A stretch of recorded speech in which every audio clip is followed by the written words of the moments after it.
Hi, my name is Gerhard Schwantner and welcome to Selling Power TV. Today we have the pleasure of meeting with Julie Thomas. She's President and CEO of Value Selling Associates. Welcome, Julie. Thanks, Gerhard. It's great to be back here. Julie, how would you define a high-performing team? Well, a high-performing team is a team that's not only achieving what is expected of it, but overachieving what is expected of it. And it's also a team where everybody on the team is overachieving and set up for success. Does putting people together like this make them more competitive, or does it drive them to higher performance? Well, part of what is important about creating a high-performing team is creating a culture or an environment that is not competitive, but more likely cooperative. So think of a team. Most of us are familiar with the mechanics on a sports team. Everybody has their individual job, and it doesn't diminish, for example, the pitcher in baseball if the shortstop or the hitter excels. So you want a culture where that team has a common goal, and that's to win, a common vision that's typically provided by the leadership of that team, and is all working together towards that goal. You've worked with sales organizations around the world, and you know that sales managers are always eager to attract the best talent. What is different about high-performing teams? The main thing that's different about a high-performing team is the people on it all have the right attitude.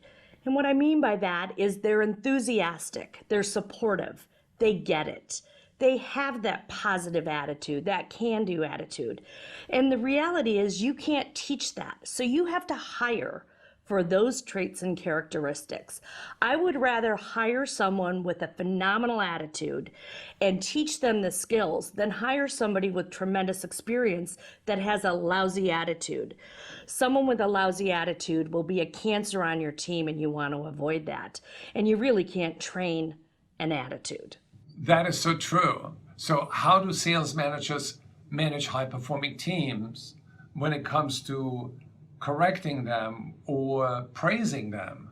Well, it's interesting because a manager has typically got two roles. One is the management role, but the other is the coaching role. When I'm a manager, my job is to get the work done and make sure the team is getting the work done. In sales, that means that everybody's contributing and achieving their quota in their territory. But I really want to be perceived as a coach as well. And a coach's job is to get the most out of the people on the team. The coach's job is not to be evaluative, but to be supportive and to praise often.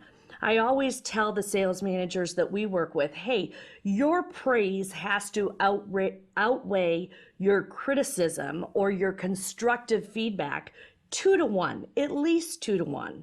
Think about a child who's struggling at school. You don't need someone to constantly tell that child that they're doing something wrong. You want a coach that finds them doing something right, that builds their confidence. With confidence, you can then build competence. And that's really the coaching role. So you need to do both, and you need to make sure you have both skill sets, both a management skill set as well as a coaching skill set. And they're very different. That is a terrific thing for sales leaders to keep in mind. The carrot is always better than the stick. Do you have any final thoughts? I think that the key to building a high-performing team not only is the culture that we talked about, not only is having the right people on the team with the right attitudes and the positivity and the enthusiasm for the team goal, but it's the manager's job or the leader's job to set that tone, to create a culture where people want to engage and interact with you as a coach. How many of our sales managers are actually requested to get involved with our reps? If you're not, you might want to think about how you're approaching engaging with those reps. Are you supportive or are you evaluative? Are you the home inspector that's just checking off everything that's wrong? Or are you a coach that's enabling people to do their best and be their best? Thank you, Julie, for sharing your wonderful ideas and for joining Selling Power TV. Thanks, Gerhard. It was fun talking to you.